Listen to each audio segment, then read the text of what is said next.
to Revenge with Lyra.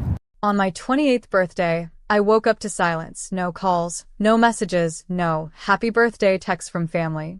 Out of habit, I opened Instagram. There it was. A carousel post of my parents, my sister, and her boyfriend grinning on a beach in Hawaii. The caption: "Surprise trip for our girl. She's the only one who makes us proud." Below it, Mom's comments sparkled like venom. "She deserves the world." I sat there, the glow of the screen painting my face blue, the words echoing in my chest like a punch. My name is Maya Hart, I'm 28, and that morning, I finally understood what family hierarchy really means. They hadn't forgotten my birthday. They'd ignored it. Deliberately. For years, I'd been the reliable one, the helper, the responsible child. I'd covered my sister's rent twice, loaned Mom my savings for her emergency dental work, and never complained when Dad called my career in finance a desk job for people who play safe. And now, while they sipped cocktails in Maui, I was home, working overtime to pay off the credit card I'd once used to bail my sister out. So I smiled, a calm, practice smile, opened my banking app, and clicked withdraw, full transfer confirm. Every dollar from the family fund, the one I'd created and managed for them, was now in a separate account under my name. The one they never had access to because Maya handles the money. I logged out, shut the laptop, and whispered, "You wanted pride? You'll get silence instead." Outside, rain tapped the window softly. It felt less like a storm and more like applause. They had no idea yet. But this birthday gift? It was finally for me. By noon, I'd already received my first family emergency call. Mom's name flashed on the screen. I let it ring twice before answering on the third. Her voice was frantic. "Maya, something's wrong with the bank account. The Hawaii card's been declined." I leaned back in my chair. "That's strange," I said, feigning confusion. "Didn't you say I wasn't part of the family anymore? Maybe the system finally caught up." She paused, then lowered her tone. "Don't be dramatic. Your sister needed this trip. You're too sensitive." I laughed, quietly, the kind that scares people because it's too calm. "Sensitive? You just said online that she's the only one who makes you proud." "Maya, people exaggerate on social media. You know that, right?" I said. "And I exaggerated when I covered your mortgage last spring, I guess." There was silence, the kind that exposes everything. Then she snapped. "You're selfish. We're on vacation, and you choose now to make a scene?" I smiled into the receiver.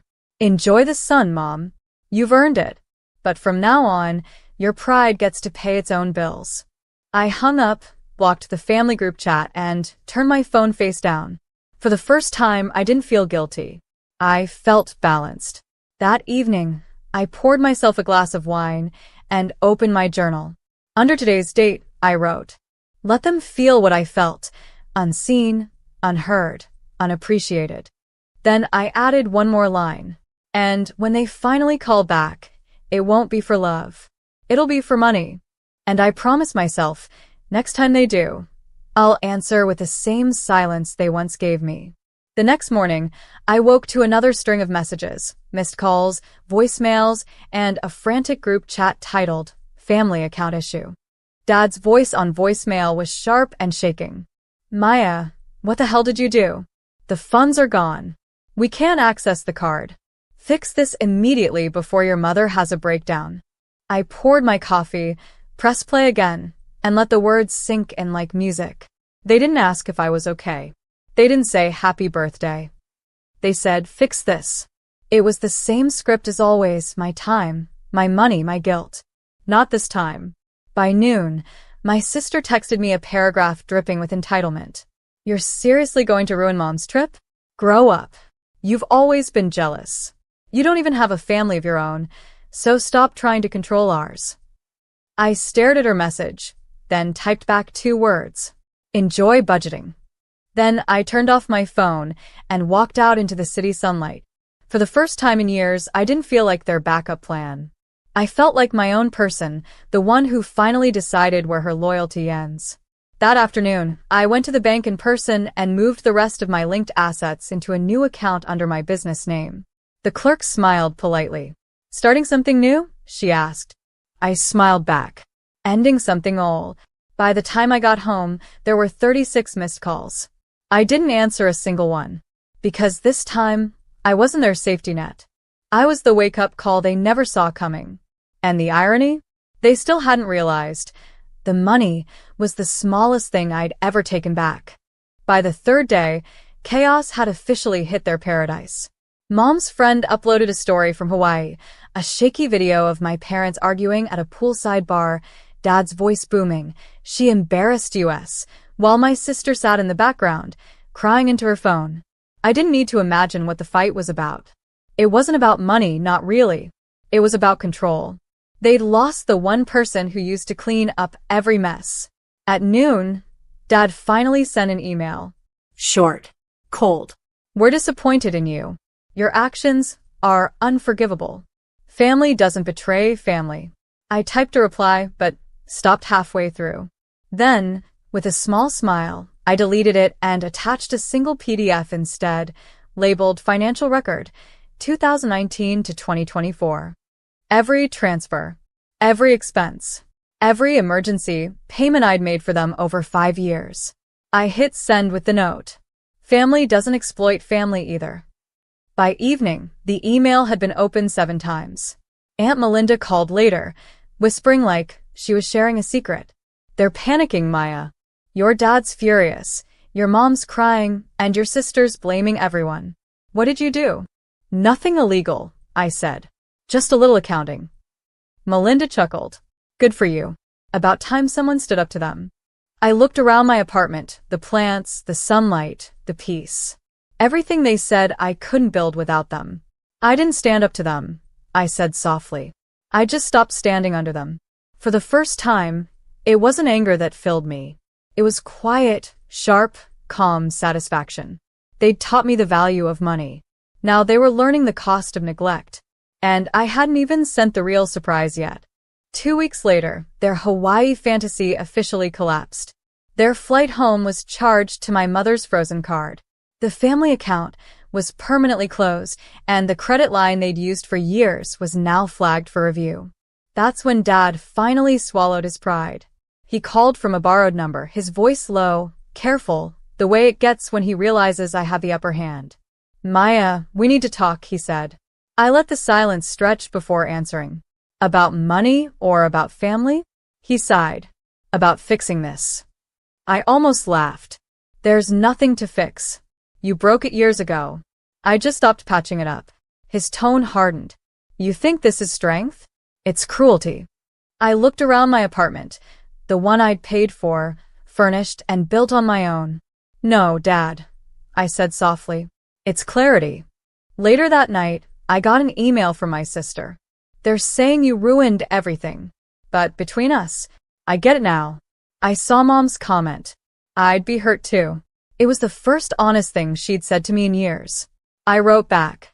I'm not angry anymore. I just stopped financing my own rejection. Then I attached a screenshot of a donation receipt, $10,000 from the family fund, sent to a local charity for girls studying finance. Caption: better investment. I didn't expect forgiveness. I didn't even need it. Because for the first time in my life, every dollar, every ounce of effort, every late-night calculation finally added up to me. And while they scrambled to rebuild their lives without my help, I finally celebrated a birthday that actually belonged to me. One without guilt. One without apologies. One without them. A month passed. No calls. No emails. No guilt. The silence that once used to sting now felt sacred, like air after storm. Work was thriving. My promotion at the firm went public, and I finally launched the financial literacy program I dreamed about, workshops for women who'd been manipulated or controlled through money. It filled something in me I didn't know was empty. At the first session, one woman asked, "What made you start this?" I smiled. A family who taught me everything about debt, just not the kind you can repay. They laughed softly, knowingly. That night, I got a small envelope in the mail. No return address. Inside was a photo, me and my sister as kids, eating melting ice cream on the porch. On the back, in Mom's handwriting. We went too far. I'm sorry. I didn't cry. Not this time. I just placed it inside a folder marked past and put it in the back of my drawer. The next morning, my phone buzzed again. A text from my sister. Mom's been quieter lately. She wants to talk. No pressure. I typed a reply, then paused. Forgiveness wasn't simple math. You don't just balance the books and walk away even. So I wrote, tell her I hope she's okay. I'm okay too. That's enough for now. Then I hit send and stepped outside. The sun was warm. The air smelled like rain and possibility. For the first time, I realized peace didn't mean a reunion. It meant not needing one. And as the city buzzed around me, I smiled. Not for them, not for revenge, but for the woman I'd finally become. 6 months later, I was on stage at a Women in Business Summit in San Francisco, standing beneath a banner that read, Reclaiming Power, Money, Boundaries, and Self-Worth.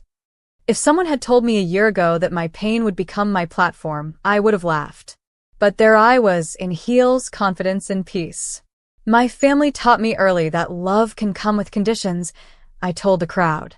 But here's what they never understood. I learned to build without applause. And that's how I learned to win. Applause echoed, but I didn't feel proud. I felt grounded. Afterward, a young woman came up to me, clutching her notebook. My mom says I owe her everything, she said quietly. Even my paycheck. I smiled gently. Then start by owing yourself peace. That's the first debt you pay. Her eyes welled up. And in that moment, I saw my younger self in her, scared, loyal, confused. The version of me who stayed too long, paid too much, and asked too little.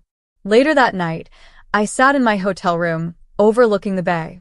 My sister's name flashed on my phone again. Mom asked if she can come to your next event. She's been following your work. She said she's proud. I stared at the message for a long time. It didn't ache like it used to. It just felt distant. I replied, tell her thank you. That's enough. Then I muted the thread, closed my phone, and turned toward the window. The water shimmered under the city lights, calm, endless, unbothered. It looked like freedom. It was freedom. Because sometimes the best kind of healing is the one that doesn't need witnesses. Just quiet, earned peace. A year later, I celebrated my birthday somewhere I'd never been before, on purpose. No family, no group chats, no fake smiles. Just me, a quiet beach in Greece, and the sound of the tide rolling in. I watched the sun dip low and thought of every version of myself I'd been. The girl who stayed up doing her sister's college applications, the woman who sent money to fix her parents' bills, the one who used to wait for their love like it was something she had to earn. Now, I didn't wait for anything. I built it. The notification chime broke the silence. An email from the foundation accountant I'd hired 6 months ago. Happy birthday, Maya. The scholarship fund for underprivileged girls is officially active. First 3 recipients selected. I smiled through tears I didn't expect. The family fund had finally found a purpose, one they'd never understand. Later that night, as the waves lapped at the shore, another message came in. From Mom. We saw the news. About your program. We're proud of you. I stared at the screen, heart steady, not bitter, just done. I typed back. Thank you. I hope you find your own peace too. Then I turned my phone face down, letting the sea breeze carry away the last trace of them. Because sometimes, peace isn't revenge. It's knowing you don't need to prove your worth to anyone anymore. The moon shimmered across the water, and for the first time, I whispered to myself, Happy birthday, Maya. And somewhere in that sound, between the ocean and the quiet,